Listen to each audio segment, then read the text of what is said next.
Pemirsa, sampah yang menumpuk di mana-mana tidak terlepas dari perilaku manusia. Seperti bagaimana manusia memperlakukan kantong plastik yang adalah salah satu jenis sampah yang sulit terurai. Ya, untuk mengatasi masalah ini, saat ini ada kelompok warga yang berusaha memerangi penggunaan kantong plastik. Dan berikut liputannya. Sampah, masalah klasik yang butuh penanganan serius. Berbagai solusi telah ditawarkan, tetapi masih belum mencapai titik memuaskan. Sampah di kota Jakarta setiap harinya bisa mencapai 6.000 sampai 6.500 ton. Sampah bukan hanya masalah pengelolaannya saja, tetapi juga pada perilaku manusia yang memandang sebuah benda yang tidak terpakai. Kantong plastik, hal remeh yang paling sering kita lihat, kita dapatkan dengan cuma-cuma setelah membeli sesuatu di toko besar atau bahkan di warung kecil. Tas sekali pakai ini tidak butuh pertimbangan lama untuk kita buang. Ya, tanpa berpikir panjang akan bahaya yang mengancam kita dan lingkungan. Jika bencana datang, barulah kita saling menyalahkan. Padahal, sangat mungkin hal seremeh kantong plastik yang kita buang menjadi penyumbang terjadinya bencana.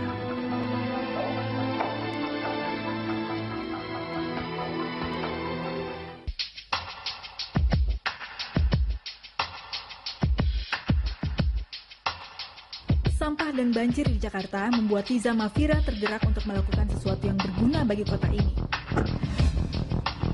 Kita sekarang sedang berada di salah satu daerah di Jakarta, dekat Manggarai, yang waktu Januari kemarin sangat terpengaruh oleh banjir. Kita sedang ingin melihat-lihat kondisi di sekitar pemukiman di sini yang kira-kira terpengaruh oleh adanya sampah. Tidak hanya sekedar mengumpat atau menyalahkan pengelolaan sampah yang kurang maksimal, Tiza melakukan hal yang tidak lazim, membuat petisi untuk memberikan harga pada setiap kantong plastik yang dikeluarkan toko.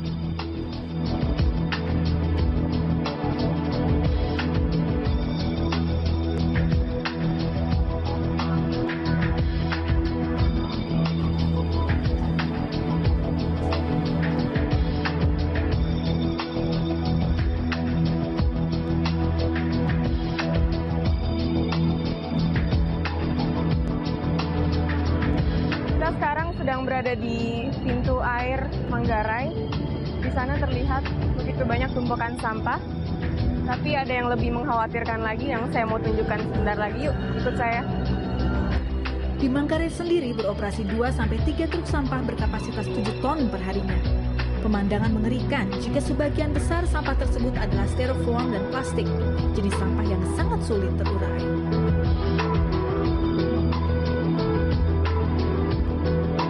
Ini pintu air Kali Manggarai. Dan ini adalah pemandangan di pintu air ini yang tidak selalu kita lihat ketika kita lewat naik mobil sehari-hari. Anda bisa lihat betapa banyak tumpukan sampah yang ada di sini. Dan kebanyakan kalau diperhatikan adalah sampah yang berwarna putih-putih, artinya itu styrofoam atau kantong plastik yang masih bisa mengambang.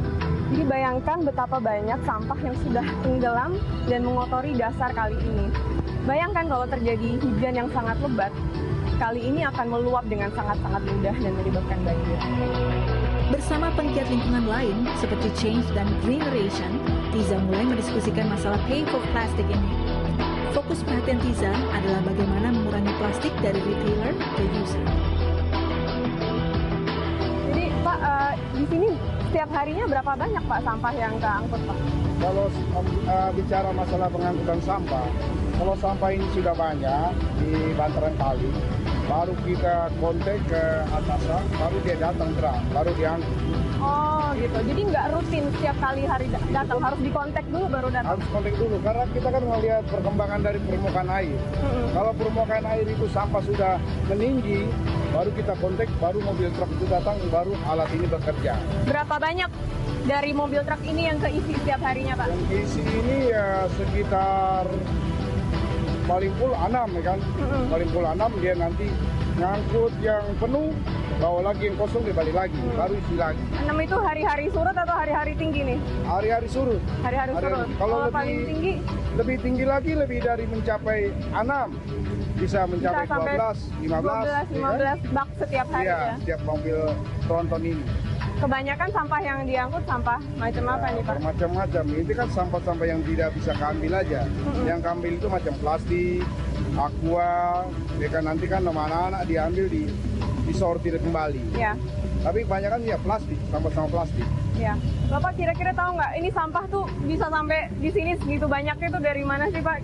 Sampah ini kan kebanyakan dari sampah warga, sampah mall maupun sampah pasar. Iya. Ya kan namanya dia menganyut dari kali kan, Iya. dia tampung ke pintu air Manggarai, Ya. nah baru disortir dulu, baru diangkut ke mobil truk.